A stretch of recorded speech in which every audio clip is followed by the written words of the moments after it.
adalah gembalaku, takkan kekurangan aku.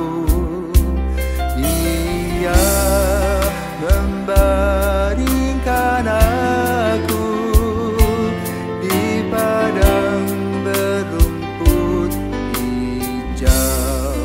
Saudara-saudari yang terkasih di dalam Kristus, selamat pagi. Salam jumpa lagi dalam Sabda Siap Saji, Minggu 21 Januari 2024, hari Minggu biasa ketiga. Marilah kita berdoa dalam nama Bapa dan Putra dan Roh Kudus. Amin. Allah Bapa kami, melalui Yesus Kristus Putramu, Engkau telah memanggil kami untuk bertobat dan percaya kepada Injil.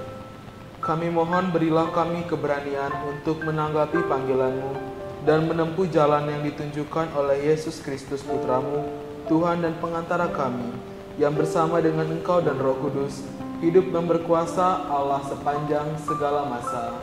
Amin. Tuhan bersamamu Dan bersama Roh-Mu. Inilah Injil Yesus Kristus menurut Markus. Dimuliakanlah Tuhan. Markus 1 ayat 14 sampai dengan 20. Setelah Yohanes Pembaptis ditangkap, datanglah Yesus ke Galilea memberitakan Injil Allah, katanya, "Waktunya telah genap, kerajaan Allah sudah dekat. Bertobatlah dan percayalah kepada Injil." Ketika Yesus sedang berjalan menyusur danau Galilea, ia melihat Simon dan Andreas, saudara Simon. Mereka sedang menebarkan jala di danau, sebab mereka penjala ikan. Yesus berkata kepada mereka, "Mari ikutlah aku, dan kamu akan kujadikan penjala manusia." Lalu mereka pun segera meninggalkan jalannya dan mengikuti Dia. Dan setelah Yesus meneruskan perjalanannya, sedikit lagi dilihatnya Yakobus anak Zebedeus dan Yohanes saudaranya sedang membereskan jala di dalam perahu. Yesus segera memanggil mereka dan mereka meninggalkan ayahnya Zebedeus di dalam perahu bersama orang-orang upahannya lalu mengikuti Yesus. Demikianlah sabda Tuhan. Terpujilah Kristus. Terima kasih Romo. Selamat pagi Romo. Oke Romo, ini Injil bisa tentang panggilan. Saya ingin bertanya Romo, bagaimana sih cara kita untuk menemukan panggilan kita? Mungkin jika misalnya kita atau enggak orang-orang di luar sana juga masih bingung dengan panggilan hidupnya masing-masing. Selamat pagi Leon dan para pirsawan. Pagi Romo. Pagi. Kalau kamu mau naik gunung, apa yang harus kamu lakukan? Persiapannya apa? Siapin tenda. Paling kurang tahu cuaca. Ya, ada payung, ada senter, ada tenda, ada super mungkin, ya, ada beras, ada apa. Yang kedua itu kesehatan. Apakah kamu memungkinkan mendaki gunung? Ya, kalau kamu sakit mungkin nggak pergi ke sana, kan tidak mungkin. Nah, sama seperti yang kita bahas pada pagi hari ini. Ya. Setelah Pak Yohanes Pemandi meninggal, Yesus mengulang kembali berita yang diwartakan oleh Yohanes Pembaptis. Apa itu? Memberitakan kerajaan Allah. Kerajaan Allah sudah dekat, bertobatlah dan percayalah kepada Injil. Kalau Yohanes, luruskanlah jalan Tuhan. Jadi ulangan persyaratan itu ada mirip-mirip sama seperti kalau kita membuka PPDB. Ya, PPDB itu dibuka untuk SD, untuk SMP, untuk SMA, atau juga untuk uni. Setiap tempat itu, kelompok itu berbeda. Ya. Maka paling kurang kita harus tahu apa yang akan kita lakukan. Itu satu. Yang kedua, undangan. Jadi diinformasikan oleh Yesus, ikut aku. Kau akan kujadikan apa? Penjala manusia. Yesus tidak mengatakan ikut aku, kamu akan kujadikan businessman. Kan nggak ada tuh penjala manusia. Penjala manusia. Nah, ketika kita mendengar kata penjala manusia, maka kita berpikir tentang memancing. Ya, bagaimana seorang yang memancing itu mempersiapkan dulu umpan.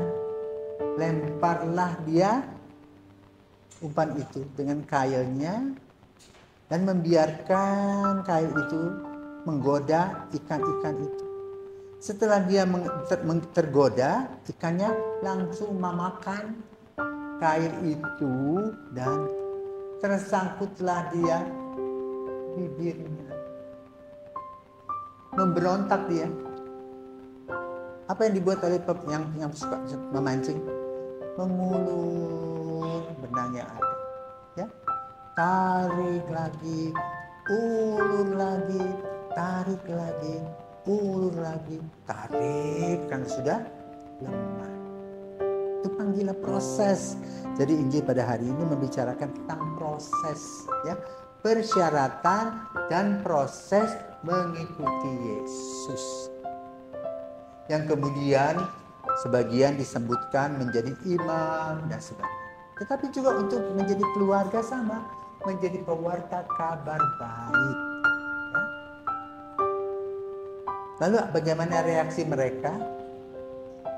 Ketika disampaikan oleh Yesus, kau jadi penjala manusia, pergi dan mengikuti Yesus. Bahkan anak Zebedeus, Yohanes dan Yakobus meninggalkan ayahnya. Ini konsekuensi dari sebuah panggilan. Baru kemarin toh kamu hadir merayakan sakramen imamat 2 orang imam baru. Yang tentu saja prosesnya, satu, punya motivasi. Kedua, masuk dalam sebuah lembaga pendidikan dan di sana disaring. Apa yang disaring? Apakah hanya otaknya? Tidak, karakternya, moralitasnya, mentalitasnya. Lalu kemauannya mau atau tidak, karena banyak yang dipanggil, sedikit yang dipilih. Apakah proses itu sudah selesai? Setelah lapisan beres? Tidak, masih terus berjalan. Kita menyeleksi pribadi kita setiap hari. Ya, maka lalu panggilan itu adalah undangan Tuhan. Bagaimana kita menanggapinya? Jadi kita mengadakan proses pendekatan. Apakah aku bahagia dengan panggilan itu atau tidak? Kalau tidak bahagia, jangan paksa diri. Berarti memang bukan itu jalannya. Cari jalan yang lain. Tetapi kalau kamu merasa gembira, merasa kerasan dan betah dengan panggilan itu, ayo belajar dengan sungguh-sungguh. Kenapa? Ternyata zaman sekarang tidak seperti zaman Yesus. Jadi penjala manusia sudah dikit aja Yesus sekarang. Belajar dari pagi, siang, malam, terus bertahun-tahun. 8 tahun, belajar ngotot. Ya, makalah ada IP sekian. Belum perilaku, komunikasi dan sebagainya dengan orang lain, dan terutama kehidupan rohani. Maka di dalam sekolah Yesus yang kita dengar pada hari ini, mereka meninggalkan jalannya, masuk dalam sekolah Yesus. Itu apa? Melihat, mendengar, dan menang. Seperti Caesar mengatakan, Veni, Vidi, Vici.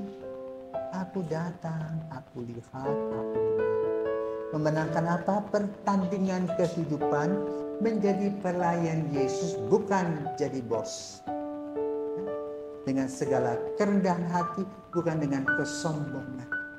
Kadang-kadang kita lupa, kalau kita sudah di atas itu kita lupa, sombong, seolah-olah orang lain tidak ada apa-apanya. Padahalnya Paulus saja mengatakan servus servorum, pelayan dari para pelayan. Kita sering lupa diri. Ya, karena apa? Seorang imam diagung-agungkan Tuhan. Lalu kita lupa. Kenapa? Kita tidak perhatikan ekaristi, sumber dari panggilan itu sendiri. Tanpa ekaristi, orang akan menjadi orang yang sombong. Kenapa?